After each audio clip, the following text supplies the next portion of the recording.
Apabila satu urusan diserahkan kepada bukan ahlinya, itu tunggu kehancuran. Jadi kalau sekarang dirasakan oleh bangsa atau umat dimanapun ini, negara saya hancur, negara saya gunjang ganjing, hutang banyak, dari mana bayar. Nah itu akibat siapa? Ketika dia Allah nanti, dia misalnya, kenapa aku dibawa ke neraka? Aku tidak mau makan neraka. Kan tahu dulu aku itu bodoh, kenapa kamu pilih? Ya kan, aku ini memang orang bodoh, tahu kan kamu tidak boleh milih pemain bodoh, ya kamu yang salah.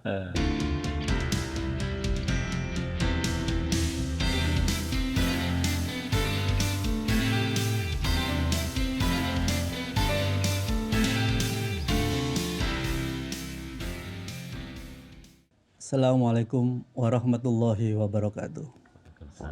Pemirsa Bincang Perubahan yang dimuliakan oleh Allah, pada kesempatan kali ini kita akan berbincang-bincang. Kali ini kita akan mengambil tema kepemimpinan dalam Islam. Hadir di tengah-tengah kita Dr. Kiai Haji Badruddin Has-Subaghi. Assalamualaikum Kiai. Waalaikumsalam warahmatullahi wabarakatuh. Kemudian di samping kiri saya Dr. Haji Rahmat Kurnia. Assalamualaikum. Waalaikumsalam warahmatullahi. Alhamdulillah, kita akan mulai bincang kita. Yang pertama kepada Kiai. Menurut Kiai, makna kepemimpinan dalam Islam itu bagaimana Kiai? Kepemimpinan itu kan ya surat Furqan 74 ya. Waj'alna lil muttaqina imama, atau surah Al-Baqarah 124, yaitu ini ja'iluka linasi imama. Kalau bicara kepemimpinan itu ya tidak lepas dari kata-kata imam. Imam itu artinya diartikan panutan atau qaid yang menuntun umat. Itu di asal bahasanya begitu. Tapi kalau sudah didefinisikan menurut Islam bahwa imam itu ya seperti imam sholat gitu.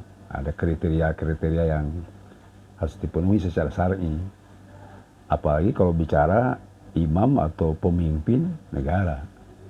Kan tidak bisa lepas awalnya daripada kata-kata imamah itu. Imam waj'alna lil muttaqina imama. Dan jadikanlah keturunan kami pemimpin untuk orang bisa bertakwa. Waj'alna imama lil muttaqin gitu. Itu satu Al-Qur'an 74 yang begitu. Nah karena itu kita harus memahami tentang definisi juga makna syar'i yang sudah dicontohkan Rasulullah. Nah, imam itu artinya ya sebagaimana Rasulullah mengimami umat. Mungkin pengajaran dari mana Nabi dan Rasul gitu ya. Karena setiap Nabi dan Rasul itu otomatis imam. Tapi tidak setiap imam jadi Nabi dan Rasul. Artinya kita pewaris Rasul, pelanjut Rasul, ulama itu waris dari imam. Awalnya begitu. Tidak sah imam itu kalau tidak menguasai kaidah-kaidah yang berlaku di dalam ayat Islam. Sebab seperti takwa, hanya umat Islam yang punya makna tersendiri arti imam. Takwa juga begitu, meskipun orang lain juga mengaku takwa atau imam, ya silakan saja. Tapi imam yang sebenarnya adalah sudah contoh Nabi Ibrahim. Wa idibtala Ibrahim rabbuhu bikalimatin fatamahunna. Ketika Allah menguji kepada Nabi Ibrahim 30 macam ujian. Fatamahunna, semua diselesaikan. Dari pertama menggunting kuku sampai disuruh Nabi Ibrahim menyembelih putranya. Semua diselesaikan fatamahunna. Baru dilanjutkan inni ja'iluka linnasi imama. Karena lulus ujiannya, maka Allah berfirman, aku jadikan kau wahai Ibrahim sebagai pemimpin. Nah, imam di sini memang pemimpin tepatnya. Qala wa min dzurriyyati, kata Nabi, apa semua keturunanku bisa jadi imam? Allah melanjutkan dialognya. La yanalu ahli dzalimin. La yanalu adzalimin ahdi. Orang-orang zalim itu tidak berhak untuk menjadi imam. Tidak pantas lah, atau mungkin kalau tidak boleh ekstrim ya. Tidak pantas saja dulu gitu, tidak pantas. Sebab kalau dibolehkan yang zalim, ini bagaimana nanti? Akan rusak. Apalagi disertai ada suatu filosofi bahwa sekejam apapun penguasa zalim, kalau masih ada reaksi dari umat sebagai koreksi atau oposisi dari penguasa zolim, itu selesai, tidak, kezolim itu bakal hilang. Tetapi kalau sekarang melihat realitasnya, sudah seperti tidak ada riak gitu ya. Nah, tidak ada respect, tidak ada respon. Seolah-olah turfa wa turfanya ini sudah tidak nambah lagi. Padahal kezoliman itu wajib ditolak dari jauh, dalam pengertian harus dikader imam adil itu. Sehingga bisa maksimal. Dan kedua, kalau tidak bisa ditolak, lebih apa lagi, lebih menilai, itu kata Imam Ibnu Katsir, turfa. Turfa itu diangkat, dicabut, ya apa bahasanya, ya Quran itu dicabut, apa di basement atau apalah bahasanya. Itu memang kewajiban, dua hal itu kan menjadi. Ibnu Katsir juga sama pendapatnya. Baik ya. Oke ya, yang sampai itu dulu tuh. Sehingga kita mengenai tadi harus ada pemimpin itu kalau mau perubahan, pemimpin baru lah. Mujadid gitu, menjadi pembaru. Ya. Baik, menarik yang disampaikan Kiai Badruddin Subki itu tadi ya. Saya ingin nambahin sedikit. Jadi ada unsur penting di dalam kepemimpinan itu. Jadi kan kepemimpinan itu dia sebagai qaid, ya, qiyadah yang memimpin, yang menuntun. Dia ada di depan dengan kelembutan sehingga nurut tuh yang dipimpinnya itu. Yang kedua tadi juga dibilang imam itu setara dengan amam, berarti ada di depan dan dia harus diikuti, ditaati seperti imam sholat tadi. Yang ketiga imaroh berarti di situ ada unsur amr, perintah. Makanya pemimpin itu dia memerintah dan ditaati oleh masyarakatnya, oleh rakyatnya. Nah kemudian yang ingin saya tekankan itu yang keempat ini, ro'in. Kullukum ra'in wa kullu ra'in mas'ulun an ra'iyatihi. Ya, jadi setiap kamu pemimpin dan pemimpin itu akan dimintai pertanggungjawaban tentang ra'iyahnya, tentang rakyatnya. Nah, itu ra'iyah diadopsi ke bahasa kita jadi rakyat gitu. Nah, artinya apa? Kalau kita lihat kan yang namanya ra'in itu pengembala. Yang namanya pengembala itu coba kalau kita perhatikan dulu, saya itu lagi kecil tuh suka mengembala kambing, kadang itu apa namanya, kerbau. Itu dulu saya lagi kecil itu. Kan kalau misalnya kita mengembala ya, kambing itu pagi-pagi ya pulang sekolah itu kita bawa ke sawah yang ada rumputnya gitu. Kemudian kalau dia misalnya nanti malam atau sore mau makan, kita sediakan, kita perhatikan. Kemudian dia udah kotor-kotor, kita bawa ke balong, ya, ke sungai, dimandiin, sabunin, gosok-gosok. Kalau bulunya udah gimbal, kita cukurin gitu. Malam-malam itu kadang suka ada nyamuk, kita bikinkan itu tuh ya, apa namanya, kayak api unggun begitu, sehingga asapnya itu ini. Kadang-kadang kalau misalnya sakit-sakit dikit, kita bawakan mantri itu disuntik, nah, dan seterusnya, kira-kira begitu. Nah, pemimpin itu harusnya kan seperti pengembala kepada gembalaannya, memperhatikan rakyat dengan sebenar-benarnya. Nah, itulah tadi yang disebut adil macam-macam itu. Nah, itu inti yang ingin saya tambahkan. Baik, Kiai. Berikutnya terkait dengan tadi itu. Bila ada pemimpin yang katakanlah gila kekuasaan, menurut Kiai bagaimana itu? Ya, ini akibat begini. Awalnya kan pemimpin itu harus diburu, dikejar. Fastabiqul khairat. Nah, harus dibedakan antara berburu hewan di hutan atau memburu ikan di laut dengan orang berebut. Nah, kalau berburu itu kan ada aturannya. Isyad atau istiadul bahar, memburu ikan di laut, atau syaidul bari, memburu hewan di hutan. Itu ada tata caranya. Sebenarnya gambarannya, kalau kita mau memburu ikan, mau mancing lalu kaki kita dicemplungin dulu, nah, kan bahaya itu. Itu kan pasti baru ikan juga kita memburu misalnya hewan di hutan. Jadi pasti ada caranya. Berbeda dengan berebut. Kalau berebut itu adalah sifat sabunya. Sifat hewan binatang, di mana yang dominan dia akan menguasai teritorialnya, dan dia yang kuat akan menang dan yang lemah akan kalah. Saya menikmati sekali tadi penjelasan Kiai. Jadi saya jadi ingat itu kan pada suatu waktu itu Rasulullah itu pernah menyampaikan, ini riwayat Imam At-Tabrani itu. Di situ dikatakan ni'masyai al-imarah idza akhadhaha bihaqqiha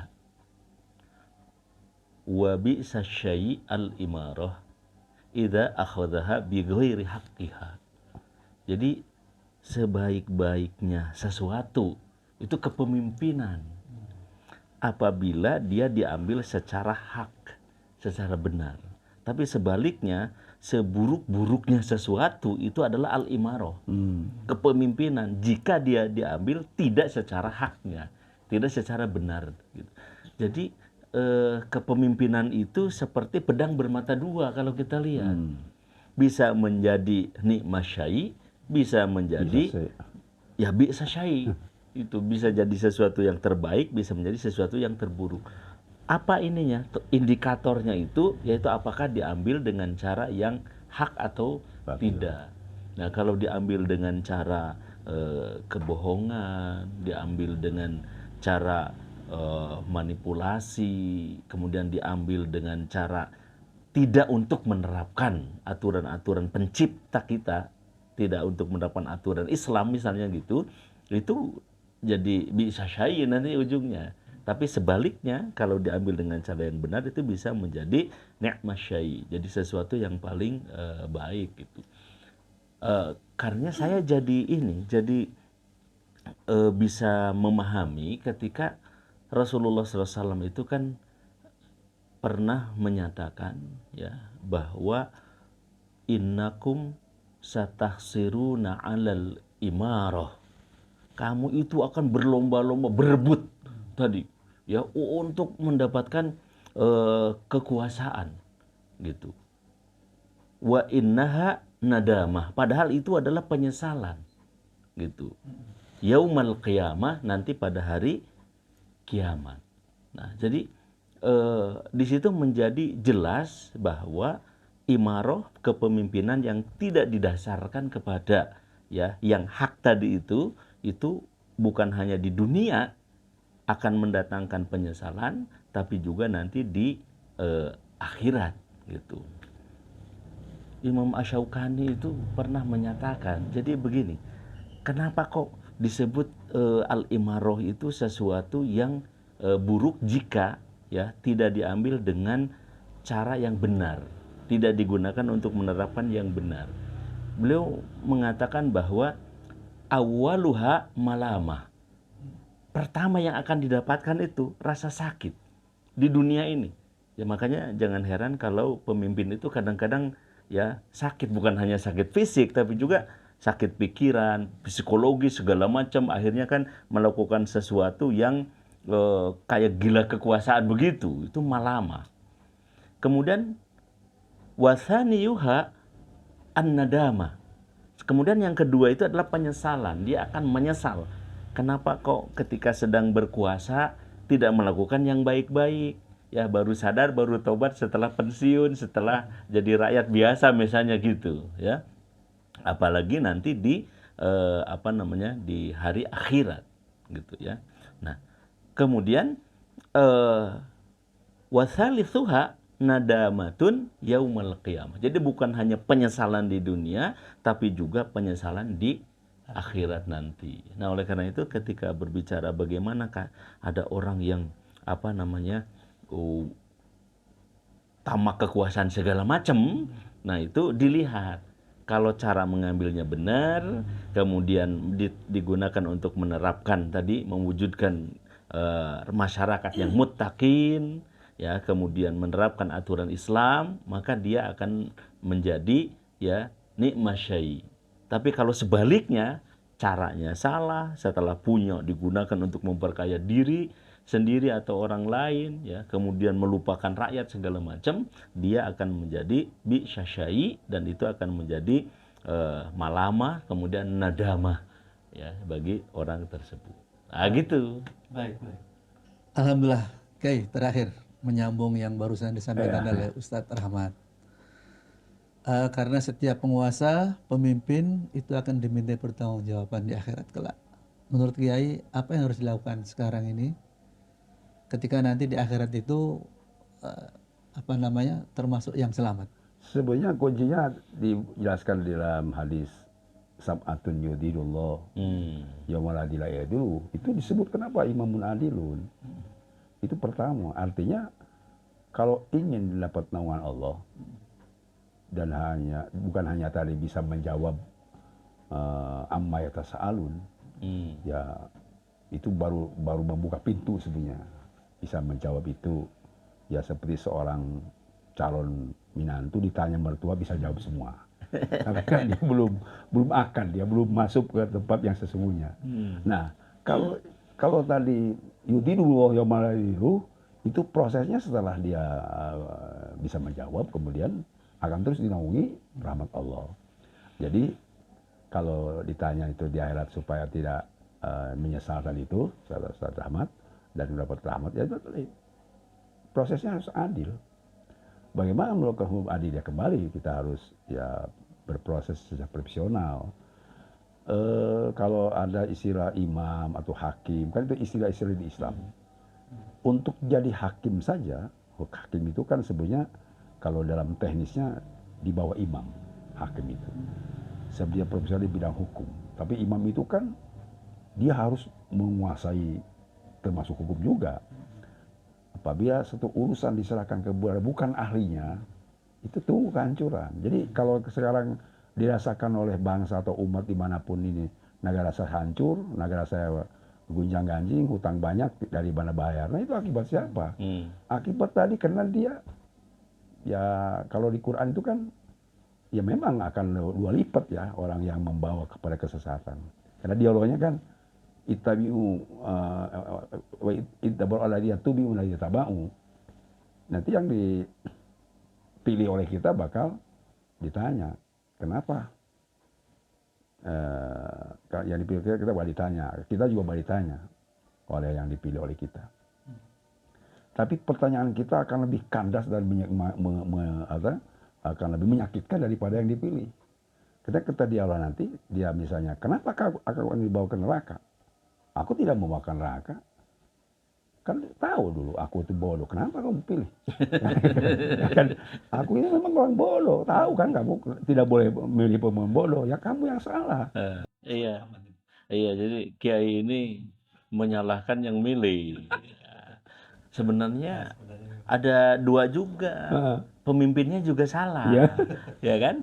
Karena buktinya pemimpin itu dimintai pertanggungjawaban. Ya kan?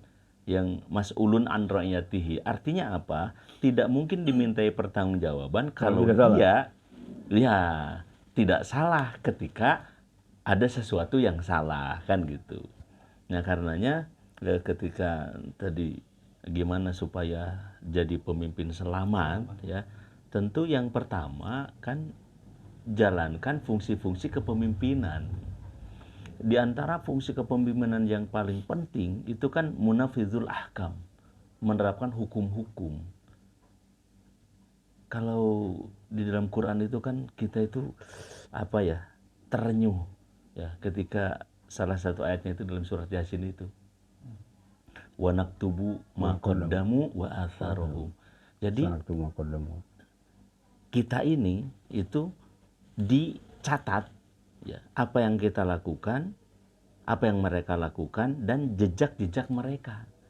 Nah, jejak pemimpin itu dampaknya besar. Contoh misalnya ya, kalau orang itu tidak menutup aurat, kan hanya dirinya. Tapi kalau ada pemimpin mengeluarkan aturan yang di situ tidak boleh menutup aurat. Misalnya ketika ada siswa ya disuruh oleh gurunya mengenakan jilbab, lalu malah gurunya yang akan dihukum. Nah, ini kan salahnya itu bukan hanya pada diri, tetapi juga pada masyarakat secara umum. Gitu. Ketika misalnya seseorang ngambil barang orang lain, itu kan hanya sedikit. Tetapi ketika pemimpin membuat aturan di mana oligarki dibolehkan secara legal berdasarkan undang-undang untuk mengeruk kekayaan, itu kan dampaknya sangat-sangat besar. Misalnya kayak begitu. Ketika satu orang, katakan saja dia tidak setuju dengan aturan Islam, itu hanya satu orang, dua orang. Tapi ketika pemimpin mengeluarkan aturan yang di situ menghambat dakwah Islam misalnya gitu, ya dengan berbagai macam alasan, tuduhan dan lain-lain, ini kan dampaknya akan besar. Jadi atharohumnya itu, jeleknya itu akan sangat besar. Nah, oleh karena itu biar selamat ya kita harus membuat athar yang baik. Nah, athar yang baik itu kan athar yang sesuai dengan hisaban nanti di yaumil akhir, dan yang akan menghisab kita kan Allah, bukan manusia. Jadi tolok ukurnya pasti tolok ukur Allah. Tolok ukur Allah itulah hukum Allah. Jadi yang sangat urgen menurut saya ya, agar kepemimpinan itu selamat tidak nadama, yaitu diterapkan aturan-aturan Islam oleh pemimpin tersebut. Nah, gitulah sebagai tambahan Kiai. Alhamdulillah. Pemirsa, diskusi kita sangat menarik. Tapi karena waktu juga kita harus akhiri. Jazakallah khair, Kiai. Sama-sama. Jazakallah khair, Ustaz Rahmat.